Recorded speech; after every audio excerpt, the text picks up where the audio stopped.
ಪರದೆ ಮೇಲಿರುವ ಈ ಸಂಖ್ಯೆಗಳನ್ನ ಗಮನಿಸಿ. ಉಳಿದ 3 ಸಂಖ್ಯೆಗಳಿಗೆ ಹೋಲಿಸಿದ್ರೆ ಒಂದು ಸಂಖ್ಯೆಯನ್ನ ವಿಶೇಷವಾಗಿಸುವ ಯಾವುದಾದರೂ ವಿಶಿಷ್ಟ ಗುಣವನ್ನ ನೀವು ಕಂಡುಹಿಡಿಬಹುದೇ? ಒಂದಕ್ಕಿಂತ ಹೆಚ್ಚು ಸರಿಯಾದ ಉತ್ತರಗಳಿರ್ಬೋದು. ಕೆಲವರಿಗೆ 2 ವಿಶೇಷವಾಗಿ ಕಾಣ್ಬೋದು, ಯಾಕೆಂದ್ರೆ ಇಲ್ಲಿರೋ ಸಂಖ್ಯೆಗಳಲ್ಲಿ ಅದು ಏಕೈಕ ಅವಿಭಾಜ್ಯ ಸಂಖ್ಯೆ. ಅದೇ ರೀತಿ ಕೆಲವರಿಗೆ 8 ವಿಶೇಷವಾಗಿ ಕಾಣ್ಬೋದು, ಯಾಕೆಂದ್ರೆ ಇಲ್ಲಿರೋ ಸಂಖ್ಯೆಗಳಲ್ಲಿ ಅದು ಏಕೈಕ ಘನ ಸಂಖ್ಯೆ. 4 ಕೂಡ ವಿಶೇಷವಾಗಿ ಕಾಣ್ಬೋದು, ಯಾಕೆಂದ್ರೆ ಅದು ಇಲ್ಲಿರೋ ಸಂಖ್ಯೆಗಳಲ್ಲಿ ಏಕೈಕ ವರ್ಗ ಸಂಖ್ಯೆ. ಇನ್ನು ಕಡೆಯದಾಗಿ 35 ಕೂಡ ವಿಶೇಷವಾಗಿ ಕಾಣ್ಬೋದು, ಯಾಕೆಂದ್ರೆ ಅದು ಇಲ್ಲಿರೋ ಸಂಖ್ಯೆಗಳಲ್ಲಿ 5ರ ಏಕೈಕ ಗುಣಕವಾಗಿದೆ. ಹೀಗಾಗಿ ಒಂದು ಸಂಖ್ಯೆಯನ್ನ ವಿಶೇಷವಾಗಿಸುವ ಗುಣ ಯಾವುದು ಎಂಬುದು ನಾವು ಯಾವ ಗುಣಲಕ್ಷಣವನ್ನ ಗಮನಿಸ್ತಾ ಇದ್ದೇವೋ ಅದರ ಮೇಲೆ ಅವಲಂಬಿತವಾಗಿದೆ. ಇಲ್ಲಿ ಒಂದು ಸಂಖ್ಯಾ ಒಗಟಿದೆ. ಇಲ್ಲಿ ಖಾಲಿ ಇರುವ ಚೌಕಗಳನ್ನ ನಾವು ಸರಿಯಾದ ಸಂಖ್ಯೆಗಳೊಂದಿಗೆ ತುಂಬಬೇಕು. ಇಲ್ಲಿ ಯಾವುದಾದ್ರೂ ಒಂದು ವಿನ್ಯಾಸವನ್ನ ನೀವು ಗಮನಿಸ್ತೀರಾ? ಹೌದು, ಮೊದಲನೇದಾಗಿ ಎಲ್ಲಾ ಚೌಕಗಳಲ್ಲೂ ಅವಿಭಾಜ್ಯ ಸಂಖ್ಯೆಗಳನ್ನೇ ತುಂಬಬೇಕು. ಎರಡನೇದಾಗಿ ಪ್ರತಿ ಸಾಲಿನ ಸಂಖ್ಯೆಗಳನ್ನ ಗುಣಲಬ್ಧ ಮಾಡಿದಾಗ ನಮಗೆ ಬಲಭಾಗದಲ್ಲಿ ಕಂಡು ಬರ್ತಿರುವ ಸಂಖ್ಯೆಗೆ ಸಮನಾಗಿರಬೇಕು.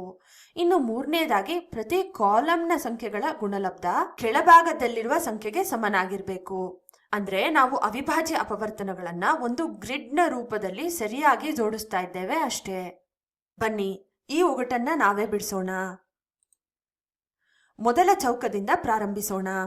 ಈ ಚೌಕದ ಸಾಲಿನಲ್ಲಿರೋ ಗುಣಲಬ್ಧ ಬಂದು 105 ಮತ್ತು ಕಾಲಂನಲ್ಲಿರುವಂತಹ ಗುಣಲಬ್ಧ ಬಂದು 28. ಅಂದ್ರೆ ಈ ಚೌಕದಲ್ಲಿರುವ ಸಂಖ್ಯೆ 105 ಮತ್ತು 28 ಎರಡರಲ್ಲಿಯೂ ಇರುವ ಒಂದು ಸಾಮಾನ್ಯ ಅವಿಭಾಜ್ಯ ಅಪವರ್ತನವಾಗಿರಬೇಕು. ಆದ್ರಿಂದ ನಾವು ಮೊದಲು 105ರ ಅವಿಭಾಜ್ಯ ಅಪವರ್ತನವನ್ನ ಕಂಡುಹಿಡಿಯೋಣ. 105ರ ಅವಿಭಾಜ್ಯ ಅಪವರ್ತನ ಬಂದು ಅಂದ್ರೆ 5ರಿಂದ ಭಾಗಿಸಿದಾಗ ನಮಗೆ 21 ಸಿಗುತ್ತೆ. 21ನ್ನ 7ರಿಂದ ಭಾಗಿಸಿದಾಗ 3 ಸಿಗುತ್ತೆ. 105ನ್ನ 5 × 7 × 3 ಅಂತ ಬರಿಬೋದು. ಅದೇ ರೀತಿ 28ರ ಅವಿಭಾಜ್ಯ ಅಪವರ್ತನವನ್ನ ಕೂಡ ಕಂಡುಹಿಡಿಯೋಣ. 7ರಿಂದ ಭಾಗಿಸ್ಬೋದು ಅಥವಾ 2ರಿಂದ ಭಾಗಿಸ್ಬೋದು, ಆಗ ನಮಗೆ 14 ಸಿಗುತ್ತೆ. 14ನ್ನ 7ರಿಂದ ಭಾಗಿಸಿದಾಗ 2 ಸಿಗುತ್ತೆ. ಅಂದ್ರೆ 28ರ ಅವಿಭಾಜ್ಯ ಅಪವರ್ತನಗಳು ಬಂದು 2 × 7 × 2. ಈಗ ಈ ಮೊದಲ ಸಾಲಿನ ಮೊದಲ ಚೌಕದಲ್ಲಿ ಯಾವ ಸಂಖ್ಯೆ ಬರುತ್ತೆ ಅಂತ ನೋಡೋದಾದ್ರೆ ಈ 2 ಅವಿಭಾಜ್ಯ ಅಪವರ್ತನಗಳಲ್ಲಿ ಇರೋ ಸಾಮಾನ್ಯ ಅವಿಭಾಜ್ಯ ಅಪವರ್ತನ ಅಂದ್ರೆ 7. ಆದ್ರಿಂದ ಈ ಮೊದಲ ಚೌಕದಲ್ಲಿ 7ಅನ್ನ ಬರ್ಕೊಳ್ಳೋಣ. ಅದೇ ರೀತಿ ಮೊದಲ ಸಾಲಿನ ಎರಡನೇ ಚೌಕದಲ್ಲಿ ಯಾವ ಸಂಖ್ಯೆ ಬರುತ್ತೆ ಅಂತ ನೋಡೋದಾದ್ರೆ 125 ಮತ್ತು 105ರ ಅವಿಭಾಜ್ಯ ಅಪವರ್ತನಗಳನ್ನ ಕಂಡುಹಿಡಿಬೇಕು. 105ರ ಅವಿಭಾಜ್ಯ ಅಪವರ್ತನಗಳು ನಮ್ಗೆ ಈಗಾಗಲೇ ತಿಳಿದಿದೆ. ಆದ್ರಿಂದ 125ರ ಅವಿಭಾಜ್ಯ ಅಪವರ್ತನಗಳನ್ನ ಬರ್ಕೊಳ್ಳೋಣ. 125ನ್ನ 5ರಿಂದ ಭಾಗಿಸಿದಾಗ 25 ಸಿಗುತ್ತೆ. 25ನ್ನ ನಾವು 5 × 5 ಅಂತ ಬರಿಬೋದು.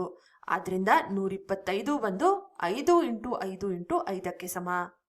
ಈಗ ಈ 2 ಅವಿಭಾಜ್ಯ ಅಪವರ್ತನಗಳನ್ನ ನೋಡಿ. ಇದರಲ್ಲಿರೋ ಸಾಮಾನ್ಯ ಅವಿಭಾಜ್ಯ ಅಪವರ್ತನ ಅಂದ್ರೆ 5. ಆದ್ರಿಂದ ಈ ಎರಡನೇ ಚೌಕದಲ್ಲಿ ನಾವು 5ಅನ್ನ ತುಂಬುತ್ತೇವೆ. ಅದೇ ರೀತಿ 105 ಮತ್ತು 18ರ ಅವಿಭಾಜ್ಯ ಅಪವರ್ತನಗಳನ್ನ ಕಂಡುಹಿಡಿಬೇಕು. 105ರದ್ದು ನಮ್ಗೆ ಈಗಾಗಲೇ ತಿಳಿದಿದೆ, ಹಾಗಾಗಿ ಬರೀ 18ರ ಅವಿಭಾಜ್ಯ ಅಪವರ್ತನವನ್ನ ತಿಳ್ಕೊಳ್ಳೋಣ. 18ನ್ನ ನಾವು 2ರಿಂದ ಭಾಗಿಸಿದಾಗ 9 ಸಿಗುತ್ತೆ. 9ನ್ನ 3ರಿಂದ ಭಾಗಿಸಿದಾಗ 3 ಸಿಗುತ್ತೆ. ಅಂದ್ರೆ ನಾವು ಈ ಭಾಗಾಕಾರವನ್ನ ಎಲ್ಲಿಗೆ ನಿಲ್ಲಿಸಬೇಕು ಅಂದ್ರೆ ಮತ್ತೊಂದು ಅವಿಭಾಜ್ಯ ಅಪವರ್ತನ ಸಿಗಬೇಕು, ಅವಿಭಾಜ್ಯ ಸಂಖ್ಯೆ ಸಿಗಬೇಕು ನಮ್ಗೆ. ಅಲ್ಲಿವರೆಗೂ ನಾವು ಈ ರೀತಿ ಮುಂದುವರಿಸ್ತಾ ಹೋಗ್ತೇವೆ. 18ರ ಅವಿಭಾಜ್ಯ ಅಪವರ್ತನಗಳು ಬಂದು 2 × 3 × 3. ಈ 2 × 3 × 3 ಮತ್ತು 5 × 7 × 3 ಈ ಎರಡರಲ್ಲೂ ಕಂಡುಬರುವಂತಹ ಸಾಮಾನ್ಯ ಅಪವರ್ತನ ಬಂದು 3. ಆದ್ರಿಂದ ಈ 3ನೇ ಚೌಕಕ್ಕೆ ನಾವು 3ಅನ್ನ ತುಂಬೋಣ. ಈಗ ಎರಡನೇ ಸಾಲಿನಲ್ಲೂ ಕೂಡ ನಾವು ಇದೇ ವಿಧಾನವನ್ನ ಮುಂದುವರಿಸ್ತೇವೆ. ಈ ಸಾಲಿನಲ್ಲಿ ನಾವು ನೋಡ್ಬೇಕಾಗಿರುವಂತಹ ಸಂಖ್ಯೆಗಳು ಬಂದು 20 ಮತ್ತು 28. ಈಗ 28ರ ಅವಿಭಾಜ್ಯ ಅಪವರ್ತನಗಳು ನಮ್ಗೆ ತಿಳಿದಿದೆ. 20ರ ಅವಿಭಾಜ್ಯ ಅಪವರ್ತನಗಳನ್ನ ಕಂಡುಹಿಡ್ಕೊಳ್ಳೋಣ. 2ರಿಂದ ಭಾಗಿಸಿದಾಗ 10 ಸಿಗುತ್ತೆ. 10ನ್ನ 2ರಿಂದ ಭಾಗಿಸಿದಾಗ 5 ಸಿಗುತ್ತೆ. 20ನ್ನ 2 × 2 × 5 ಅಂತ ಬರ್ಕೊಳ್ಬಹುದು. ಈಗ 20 ಮತ್ತು 28ರ ಅವಿಭಾಜ್ಯ ಅಪವರ್ತನಗಳಲ್ಲಿ ಕಂಡುಬರುವಂತಹ ಸಾಮಾನ್ಯ ಅವಿಭಾಜ್ಯ ಅಪವರ್ತನ ಬಂದು 2. ಆದ್ರಿಂದ ಎರಡನೇ ಸಾಲಿನ ಮೊದಲನೇ ಚೌಕದಲ್ಲಿ 2 ಕಂಡು ಬರುತ್ತೆ. ಈ ಚೌಕದಲ್ಲಿ ಯಾವ ಸಂಖ್ಯೆಯನ್ನ ತುಂಬಬೇಕು ಅಂದ್ರೆ 125 ಮತ್ತು 20ರ ಸಾಮಾನ್ಯ ಅವಿಭಾಜ್ಯ ಅಪವರ್ತನವನ್ನ ತುಂಬಬೇಕು. ಅಂದ್ರೆ 5 ತುಂಬಬೇಕು.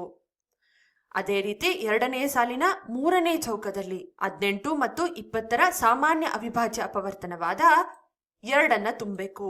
ಈ ಮೂರನೇ ಸಾಲನ್ನು ಕೂಡ ನಾವು ಇದೇ ರೀತಿಯಲ್ಲಿ ಮಾಡ್ಬೋದು. ಅಂದ್ರೆ 30ರ ಅವಿಭಾಜ್ಯ ಅಪವರ್ತನಗಳನ್ನ ಕಂಡುಹಿಡ್ಕೊಂಡು ಮಾಡ್ಬೋದು.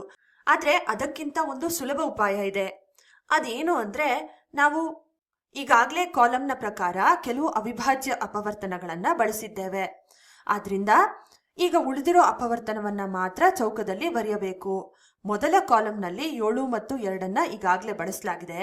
ಅಂದ್ರೆ ಉಳಿದಿರೋದು ಬಂದು 2. ಹಾಗಾಗಿ ಈ ಚೌಕದಲ್ಲಿ 2 ಬರೆಯೋಣ. ಅದೇ ರೀತಿ ಎರಡನೇ ಕಾಲಂನಲ್ಲಿ 5 ಮತ್ತು 5 ಬಳಸಲಾಗಿದೆ. ಇನ್ನು ಉಳಿದಿರೋದು ಮತ್ತೊಂದು 5. ಈ ಚೌಕದಲ್ಲಿ 5 ತುಂಬೋಣ. ಅದೇ ರೀತಿ ಈ ಕೊನೆಯ ಚೌಕದಲ್ಲಿ ಬರಬೇಕಾಗಿರುವ ಸಂಖ್ಯೆ ಬಂದು 3. ಯಾಕೆ ಅಂದ್ರೆ 18ರ ಅವಿಭಾಜ್ಯ ಅಪವರ್ತನದಲ್ಲಿ ನಾವು ಈಗಾಗಲೇ 2 ಮತ್ತು 3 ಬಳಸಿದ್ದೇವೆ. ಇನ್ನು ಉಳಿದಿರೋದು ಬಂದು 3. ಆದ್ರಿಂದ ಈ ಚೌಕದಲ್ಲಿ 3 ತುಂಬೋಣ. ಇಷ್ಟೇ. ಕಾಲಂನ ಒಟ್ಟು ಸಂಖ್ಯೆಯ ಅವಿಭಾಜ್ಯ ಅಪವರ್ತನವನ್ನ ಗಮನಿಸಿ. ಈಗಾಗಲೇ ಬಳಸಿರುವ ಅಪವರ್ತನಗಳನ್ನ ತೆಗೆದ ನಂತರ ಉಳಿಯುವ ಅಪವರ್ತನವನ್ನ ಕೊನೆಯ ಚೌಕದಲ್ಲಿ ಬರಿಬಹುದು. ಇದು ಈ ಒಗಟನ್ನ ಬಿಡಿಸುವ ವೇಗವಾದ ವಿಧಾನ. ಈಗ ಇನ್ನೊಂದು ಒಗಟನ್ನ ಪ್ರಯತ್ನಿಸೋಣ. ಈ ಬಾರಿ ಪರಿಸ್ಥಿತಿ ಸ್ವಲ್ಪ ವಿಭಿನ್ನವಾಗಿದೆ. ಒಂದು ಚೌಕಕ್ಕೆ ಒಂದಕ್ಕಿಂತ ಹೆಚ್ಚು ಸಾಮಾನ್ಯ ಅವಿಭಾಜ್ಯ ಅಪವರ್ತನಗಳು ಸಿಗುವ ಸಾಧ್ಯತೆ ಇದೆ. ಮೊದಲಿಗೆ ನಾವು ಈ ಎಲ್ಲಾ ಸಂಖ್ಯೆಗಳ ಅವಿಭಾಜ್ಯ ಅಪವರ್ತನಗಳನ್ನ ಬರ್ಕೊಂಡ್ಬಿಡೋಣ. ಮೊದಲ ಸಾಲಿನಲ್ಲಿ ಮೊದಲ ಚೌಕದಲ್ಲಿ ಯಾವ ಸಂಖ್ಯೆ ಬರಬೇಕು ಅಂತ ನಾವು ನೋಡೋದಾದ್ರೆ, ಈ ಮೊದಲ ಸಾಲಿನಲ್ಲಿ ಕಂಡುಬರ್ತಿರುವ ಗುಣಲಬ್ಧ ಬಂದು 8. 8 ನಾವು 2 × 2 × 2 ಅಂತ ಬರ್ಕೊಳ್ತೇವೆ. ಅಂದ್ರೆ 8 ಪಡೆಯಲು 3 2ಗಳನ್ನ ಗುಣಿಸಬೇಕು. ಹೀಗಾಗಿ 8ಕ್ಕೆ ಸಂಬಂಧಿಸಿದ ಸಾಲಿನಲ್ಲಿ 3 ಚೌಕಗಳಲ್ಲಿ ನೇರವಾಗಿ ನಾವು 2 ತುಂಬಬಹುದು. ಇನ್ನು ಎರಡನೇ ಸಾಲಿಗೆ ಬಂದ್ರೆ, ಎರಡನೇ ಸಾಲಿನ ಮೊದಲನೇ ಚೌಕದಲ್ಲಿ ಯಾವ ಸಂಖ್ಯೆ ಬರಬೇಕು ಅಂತ ಯೋಚಿಸಬೇಕು. ಅಂದ್ರೆ ನಾವು 105 ಮತ್ತು 30ರ ಸಾಮಾನ್ಯ ಅಪವರ್ತನಗಳನ್ನ ತಗೊಳ್ಬೇಕು. ಇಲ್ಲಿ 2 ಸಾಮಾನ್ಯ ಅಪವರ್ತನಗಳಿದೆ ಅಲ್ವಾ, 5 ಮತ್ತು 3. 2 ಬರ್ಕೊಳ್ಳೋಣ. ಅಂದ್ರೆ ಈ ಚೌಕಕ್ಕೆ ಬರುವ ಸಾಧ್ಯತೆ ಇರುವ ಸಾಮಾನ್ಯ ಅಪವರ್ತನಗಳಿವು. ನಂತರ ಇದರಲ್ಲಿ ಒಂದನ್ನ ಆಯ್ಕೆ ಮಾಡಬಹುದು. ಅದೇ ರೀತಿ ಎರಡನೇ ಸಾಲಿನ ಎರಡನೇ ಚೌಕಕ್ಕೆ ಬರೆಯಬಹುದಾದಂಥ ಸಂಖ್ಯೆಯನ್ನ ನಾವು 70 ಮತ್ತು 105ರ ಸಾಮಾನ್ಯ ಅಪವರ್ತನಗಳನ್ನ ಚೆಕ್ ಮಾಡಿ ನೋಡಿದಾಗ ನಮಗೆ 5 ಮತ್ತು 7 ಅಂತ ಸಿಕ್ಕುತ್ತೆ.